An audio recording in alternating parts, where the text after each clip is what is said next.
Hello అండి. Welcome to red TV. పరిపక్వత లేని వయసు, క్షణిక ఆవేశం ఓ ఇద్దరి ప్రేమ జంటని ప్రాణాలు కోల్పోయేలా చేసిందని చెప్పుకోవచ్చు. ఎందుకు అంటున్నానంటే, ఇక్కడ ఒక ప్రేమ జంట తమ ప్రేమని తల్లిదండ్రులు ఒప్పుకోరు. వాళ్ళ కులాలు వేరో, మరి మతాలు వేరో ఏమో తెలీదు. కానీ తల్లిదండ్రులు ఖచ్చితంగా యాక్సెప్ట్ చెయ్యరు అని చెప్పేసి ఈరోజు ఒక ప్రేమ జంట రైలు పట్టాల మీద దొరికింది. అంటే వాళ్ళు ప్రాణాలు తీసుకోవాలని నిర్ణయించుకొని మొత్తానికి ఆత్మహత్య చేసుకున్నారు. కానీ తల్లిదండ్రులకు మాత్రం తెలిసిన తర్వాత అసలు వాళ్ళ ప్రేమ వ్యవహారమే మాకు తెలీదు అని చెప్పేసి ఇరు కుటుంబాలు అంటున్నారు. అసలు వాళ్ళ లవ్ స్టోరీ ఎలా స్టార్ట్ అయింది? వాళ్ళ లవ్ స్టోరీ స్టార్ట్ అయిన తర్వాత వాళ్ళసలు ఏం ఫేస్ చేశారు? అసలు ఇవన్నీ ఏం జరగకుండానే, అసలు ఎలాంటి గొడవ జరగకుండానే ఇలా ఆలోచించుకొని చనిపోవాలని ఎందుకు ఆలోచించారు అనేది ఖచ్చితంగా తెలుసుకోవాల్సిందే. సో ఫస్ట్ ఈ స్టోరీ ఏంటి? అసలు వీళ్ళెందుకు చనిపోవాల్సి వచ్చిందనేది ఇప్పుడు తెలుసుకుందాం. రాహుల్ అనే అబ్బాయి ఇంటర్మీడియేట్ ఫెయిల్ అయ్యి ప్రస్తుతం హైదరాబాద్‌లో ఉద్యోగం చేసుకుంటున్నాడు. శ్వేత అనే అమ్మాయి ఈ నిర్మల్ జిల్లా ఖానాపూర్‌కి చెందిన ఆహ్, ఎర్రచింతలకి చెందిన అమ్మాయి. సో ఆమె కరీంనగర్ జిల్లాలోనే వుమెన్స్ కాలేజ్‌లో ఫస్ట్ ఇయర్ చదువుతుంది. Degree first year. సో వీళ్ళిద్దరికీ ఒక ఈవెంట్‌లో పరిచయం అయ్యింది. ఆ ఈవెంట్ తర్వాత వాళ్ళకి ప్రేమకు దారి తీసిందని చెప్పుకోవచ్చు. సో మరి వీళ్ళ అసలు సూసైడ్ చేసుకోవడానికి సో వీళ్ళు ఆత్మహత్య చేసుకోవడానికి గల కారణాలు మాత్రం చాలా డిఫరెంట్‌గా ఉన్నాయి. వాళ్ళు అంటే వాళ్ళకు బయటకి ఇప్పుడు తెలుస్తున్న విషయం ఏంటి అంటే మాత్రం పెద్దవాళ్ళు అంటే కుటుంబ సభ్యులు వీళ్ళ ప్రేమ వ్యవహారానికి అసలు ఒప్పుకోరు. అసలు పెళ్ళికి కూడా ఒప్పుకోరు అని చెప్పేసి ఒక ఆలోచనతోనే వీళ్ళు ఆత్మహత్యకు పాల్పడ్డారనైతే తెలుస్తుంది.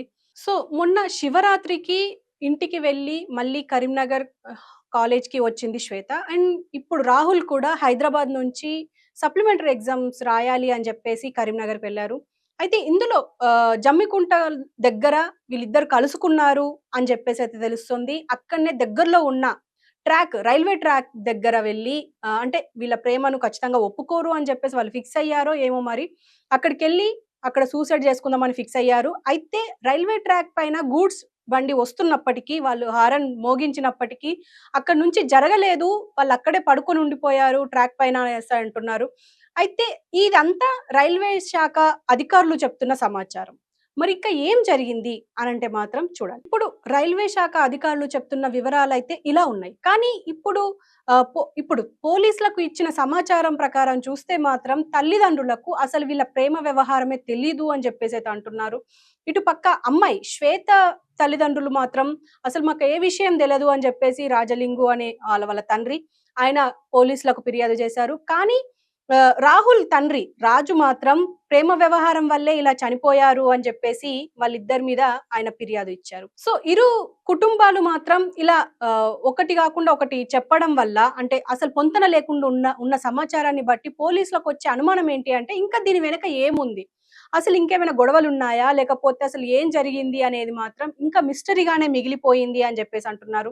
సో దీని గురించి పోలీసులైతే అంటే రైల్వే పోలీసులు, ఇటు నార్మల్ సివిల్ పోలీసులు దీనిపైన కేసు నమోదు చేసుకొని విచారణ అయితే చేపట్టారు. మరి చూద్దాం. మరి ఇంకా దీనిపైన ఇంకా ఎలాంటి అప్డేట్స్ వస్తాయి అనేది. ఎందుకంటే ప్రేమ జంట అని చెప్తున్నాము. అండ్ మొన్ననే ఇంటర్ ఫెయిల్ అయ్యి ఇటు డిగ్రీ ఫస్ట్ ఇయర్ అనంటే మాత్రం ఖచ్చితంగా 18, 19 మధ్యలోనే ఉంటారు.